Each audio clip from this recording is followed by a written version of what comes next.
da igreja de Tiatira para a igreja de Sardes. Capítulo 3, versículo 1, terceiro ponto. A passagem da igreja de Tiatira para a igreja de Sardes ocorre em 1517 com o início da Reforma Protestante, ou como dizem os católicos, revolta protestante. Sempre foi assim que os católicos trataram a reforma, né? O fim da igreja de Tiatira, vamos lembrar, foi antes de 1517. Começou quando, em 432, a igreja católica adotou toda a simbologia de Semíramis da Babilônia e colocou sobre Maria. O fim da igreja de Tiatira representa o fim de um domínio católico que não encontra precedente nem no Império Romano. O domínio que os católicos tinham sobre, por exemplo, a Europa era completamente diferente. Os romanos, eles dominavam, por exemplo, os alemães, os franceses, ok? Mas todos eles eram revoltados com os romanos, tanto que eles fizeram guerra e acabaram destruindo o Império Romano, porque tinham ódio deles.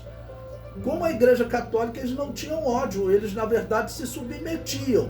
Depois nós vamos lembrar que o primeiro imperador daquele Sacro Império Romano, Carlos Magno, ele era um católico, ele foi abençoado pelo Papa com o propósito de implantar o reino de Deus na terra, matar quem não aceitasse. Esse era o período de Tiatira. Prosseguindo. O império conquistava para conseguir riquezas e glórias. As culturas dos povos eram respeitadas e até assimiladas. Assim assimilaram muito da religião grega e da Mesopotâmia. Então, além de ter essa característica de uma religião que ela respeitava a cultura dos outros, tá bom? Ela vai ter um problema.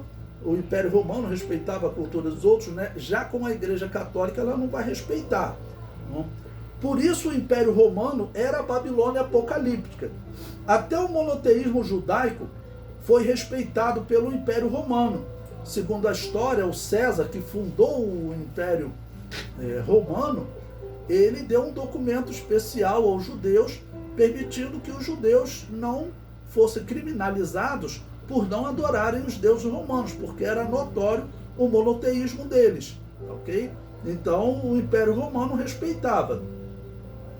A Igreja Católica perseguia a cultura e a religião dos povos, perseguia e proibia a leitura de obras de filósofos.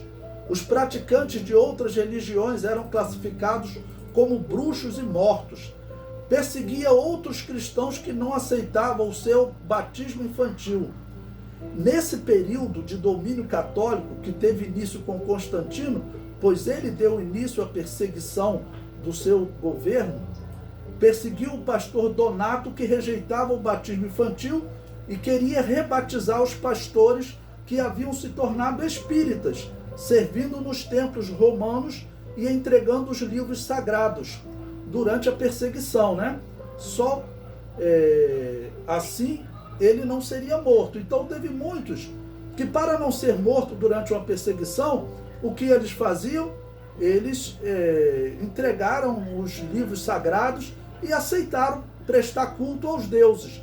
Quando acabava a perseguição, eles queriam voltar para a igreja normalmente. Tinham pastores, um deles, chamado Donato, disse que eles tinham que ir para o banco, passar por um período de provação e depois se tornar pastor de novo. E queria até rebatizar ele, porque disse que virou espírita, o batismo, mesmo um batismo de adulto, já não valeria mais, né? Prosseguindo. Constantino exilou Donato e proibiu de pregar o evangelho, e ordenou que os pastores seriam recebidos diretamente e sem rebatismo, e ordenou também, como condenável, rebatizar, tá certo? Então passou a ser crime rebatizar, mas nesse momento não crime de morte, era um erro, tá ok? O crime de morte vai começar com Agostinho, cerca de 60 anos depois. Em 1571, em um dos países mais tolerantes, que era a Holanda, foi descoberta uma anabatista de nome Frisia Anne Hendrick. Vocês podem pesquisar sobre a história dessa mulher. É muito interessante porque essa mulher ela entrou num livro, ela fez parte de um documento ali do ano 1660, em que foram anotados muitos cristãos que foram torturados e mortos na história da igreja. E foi esse livro chamado O Livro dos Mártires, a CPAD publicou esse livro, relata a história dela.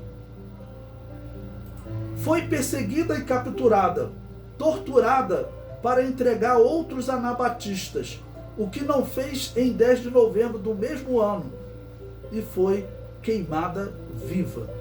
Frisia era uma anabatista da igreja de Menon Simons, pastor Menon Simons, que é bom também os irmãos pesquisarem. Normalmente chamada menonita, essa igreja passou a ser chamada menonita e ela existe até hoje no Brasil.